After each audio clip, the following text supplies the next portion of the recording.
Troy's Everyday Eats brought to you by The Fresh Market. Hey, good morning everybody. Now we're in the kitchen today and I'm giving away 2 of my family recipes. And actually, if your family's anything like mine, they didn't write anything down, so I had to kind of recreate them. So what we're doing today is we're going to do a red sauce with meatballs and sausage. I know it doesn't sound real fancy, and we've done red sauce on the show before, but it's always been with either fresh tomatoes or something real quick. This is something that's going to cook for a very, very long time, but we'll get to that here in just a little bit. First thing we're going to do is we're going to work on ciabatta bread, which it's a very family traditional recipe, super simple. There's 6 ingredients. Anybody can do it. I know what you're thinking. No, I can't cook bread, but I'm telling you, if you've got an oven, you got a bowl, you can make bread. So we've got just regular all-purpose flour. I went to the Fresh Market. You can get all-purpose flour anywhere. There's no leavening agent in it, so we're going to do that. We're going to put that in there.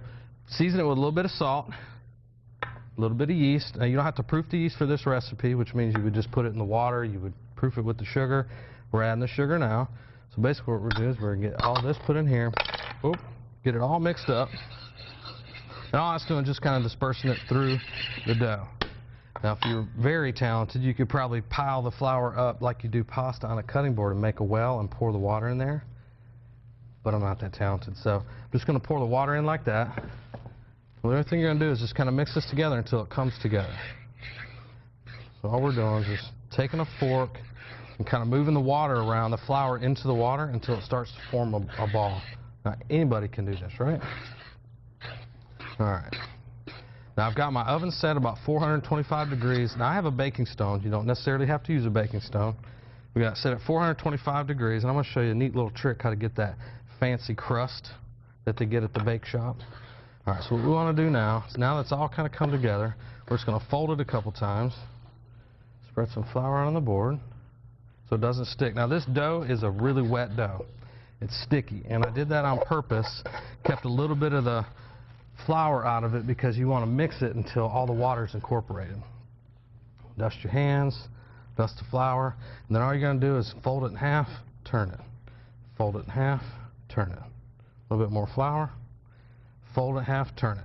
Now, both of these recipes aren't going to be recipes that you're going to get done in just a few minutes. These are going to take a couple hours. The sauce in itself is going to take about 3 hours. So I know we got to roll out, so what I'm going to do, I'm going to show you what the finished product looks like, or at least the proof product. When you get it to that point, put it on a board, let it rise for about 15 minutes. Then you dimple it down with your fingers, cover it another 30 minutes, cover it another 30 minutes. You're going to put it on a sheet that's got some cornmeal on it. That's part of the flavor. Going to keep it from sticking. 425 degrees, right on the stone. Here's the trick to give it a nice crust. A little spritz of water. Close it up, about 25 minutes, we're going to have fresh bread, but you got to stay right here. We're working on our ciabatta bread, which the word ciabatta actually means slipper, because that's how it kind of comes out, looking like, not like a slipper, but the same shape. So we got it in here, we got it on the pizza stone. I'm spraying this with water. That's what's going to give it that nice baker's crust. We're going to close it up so it keeps that steam in there, but you got to stay right here on rising so you see how it turns out. Man, is it smelling good in here. I got that fresh bread in the oven. We're making a ciabatta bread. So basically, the whole gist of this meal is, these are my family recipes. Family bread, family sauce. We're going to make some meatballs, cook some sausage. But I got to get that bread out of the oven. It's taking about 25 minutes.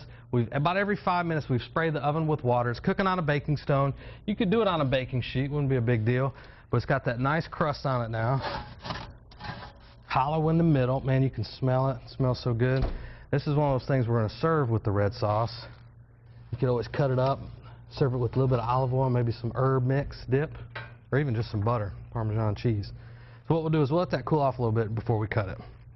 All right, so now we got to get sauce started on the sauce and the meatballs and the sausage. The easiest way to cook sausage, rather than just going out to the grill all the time, because you want to cook the sausage a little bit, make it nice and tender, let it cook all the way through. So basically what I've done is went to the Fresh Market. I got some sweet Italian sausage. You can get hot, you can get whatever you want.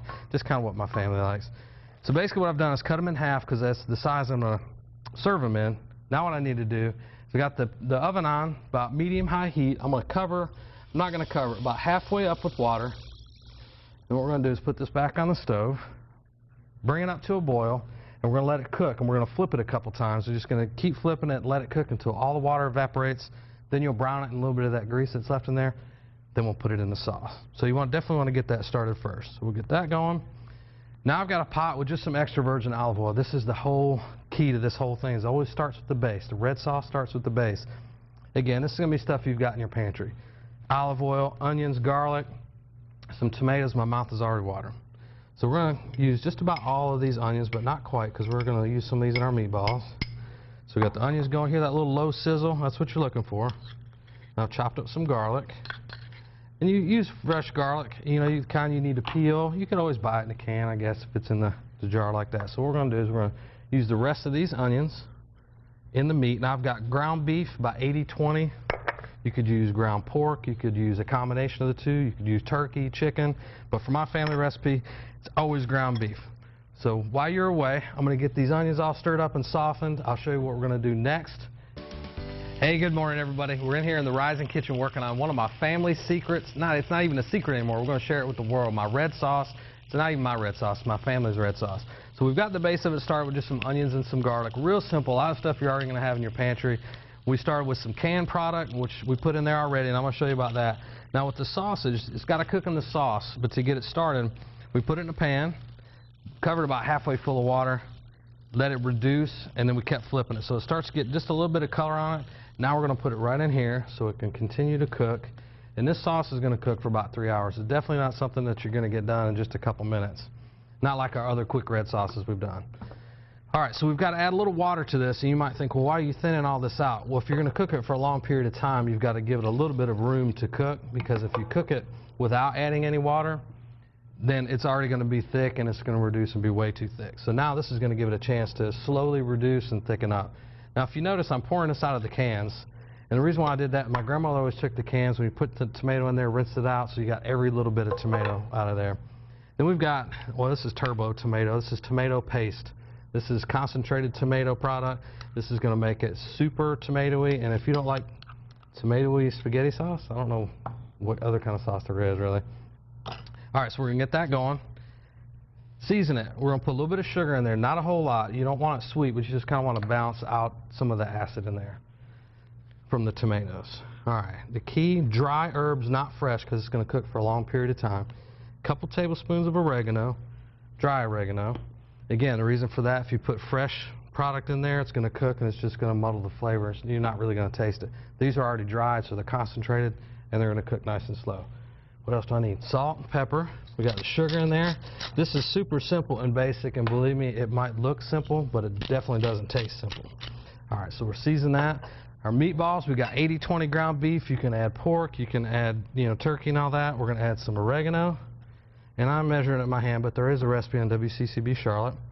We're going to add Parmesan cheese, a whole bunch of panko breadcrumbs to soak up that juice and keep them nice and moist, a couple beaten eggs, and then I'm adding some cream. You could use water or just a minute. I know we got to go, so I'm going to start mixing this up, portion them out. We'll be right back. Now we're finishing up our sauce and ball. These family recipes, family jewels that I'm giving to you. The ciabatta bread, the red sauce. Now where we left you was we were portioning out the meatballs. I've got them in here and they're raw, and that's okay. That's the way my grandmother used to do it. You get the sauce nice and hot, you drop the balls in there with the sausage, you can let them cook. She used to put pork neck bones and all kinds of fun stuff in there. It flavors the sauce. Doesn't necessarily make it greasy if you buy good beef. So what we've got here is the finished product. We're going to pull out some of the sausage and meatballs that have cooked. You can see how tender they are just by how the sausage is, kind of limp. We're going to pull out some of these meatballs, and that's a big old meatball there. Now the sauce was super simple. I mean, everything you've got in your pantry. If not, you definitely have access to it. Just some tomato sauce, crushed red tomatoes, onions, garlic, all that kind of fun stuff. So the easiest way to do the spaghetti part of this, and this is how my grandmother did it again, she'd cook the spaghetti, she'd put it back in the pot that she cooked the spaghetti in, ladle of sauce. This keeps it from sticking together, but also kind of gets it going already. So get that all stirred. I don't know if you're not hungry. I know it's too early for breakfast, or for dinner, or to eat spaghetti for breakfast. But I'll tell you what, some of the crew's hanging around right now, and they're ready to dig in. So we're going to get this all tossed. I'm just going to make myself a little plate for anybody gets in here. How about that? Looks like about the right amount of portion. So we'll do like that. No, it's not enough sauce. So what you do is you come back with the sauce, ladle it over top. Woo! Check that out. All right, so then I'm going to grab myself a couple meatballs. I usually go for 2 meatballs and 1 sausage. And then, of course, we got to put some cheese on it. Grated Parmesan, Romano, whatever you have. Man, you know I'm out of shape when I'm talking about red sauce and I'm out of breath. All right, so then we got our ciabatta bread that we made, super simple, 6 ingredients, cooks it right in the oven, 425 degrees. I know we got to roll out, guys, but you have got to come in here and eat some of this.